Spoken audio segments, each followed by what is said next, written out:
Hey, how's it going? So I wanted to make this video about music that made you remember certain moments in your life, right?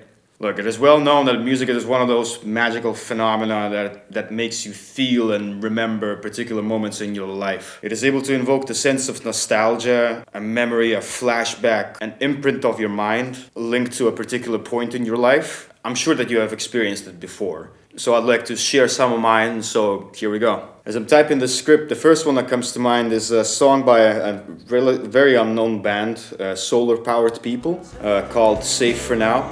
I came across this band thanks to a friend of mine in my university days, which led to such a huge imprint in my mind that I had actually had my wife tattoo like a small resemblance of their logo at the back of my neck. It is one of these songs where whenever I listen to it, it connects to a certain memory in my head. So I was supposed to do an internship for university at a studio in Edinburgh called Banana Row Records. And during uni we had to land an internship at a recording studio, right? We agreed with the owner that I'm going to be able to spend a couple of days at the studio there. So I made the trip from uni to Edinburgh, which was about 10 hours bus drive at that time. Luckily, I had a few friends that were living in Edinburgh at that moment. You know who you are. So I was walking to the studio and I remember I ran out of money, so I couldn't afford the bus fare anymore. And then I reached the door and nobody opened the door to the studio.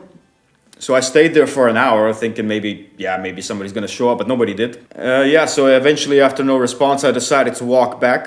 So I was listening to the album by the Solar Power people called The Cars We Own, and Safe for Now came on. And I remember vividly that it was my comfort song when I was walking back full of disappointment, discontent towards the music industry and university. Seen as it was maybe my 100th try to land an internship.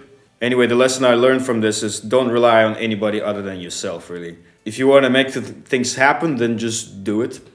Yeah, the world has changed in such a way where if you want to land a traditional job at a recording studio, it's almost a myth now. And that's circa 2014, man. Wow, I'm old.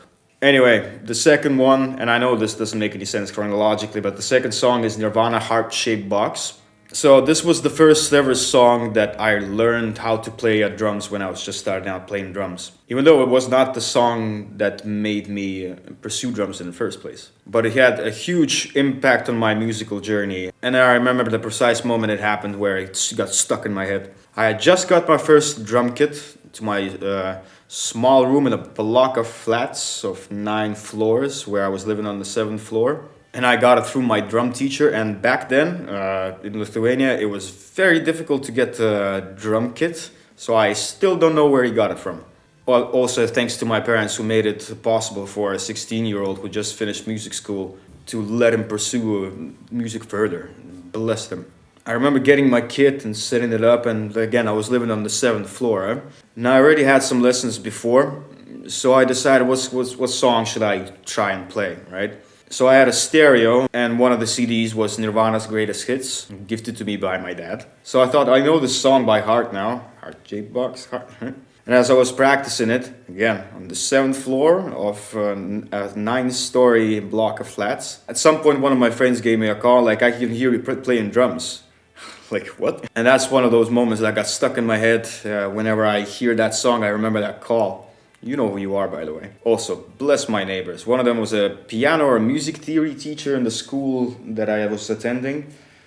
Not sure who she was exactly. And her husband was a conductor for multiple orchestras around the country. So they never complained about the noise I was making, as they were very much used to it.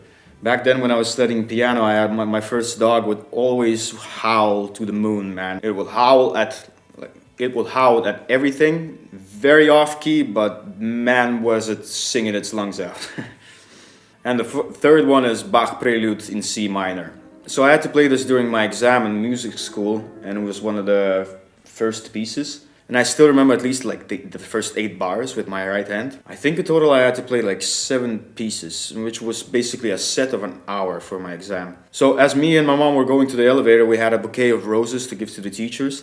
And at some point she's like, can you hold this for a bit? I don't remember why. So naturally I grab it. One of the spikes, one of the thorns just goes like right here next to my nail. And I couldn't get it out at all. I was supposed to play the exam in like 30 minutes, and here's me in shock and in pain, stressed out, cannot get the bloody thing out of my nail. And the first piece of music that I needed to play was this prelude in C minor, which relies heavily on your thumb for accents. Man, I was stressed, but eventually when we came there, we found some kind of tweezers. We picked out like the biggest chunk, and like the small chunk we had to kind of like shimmy out. So then I go and sit at the piano and I need to play, right? And I start playing the piece and then I see like small bits of blood on the keys.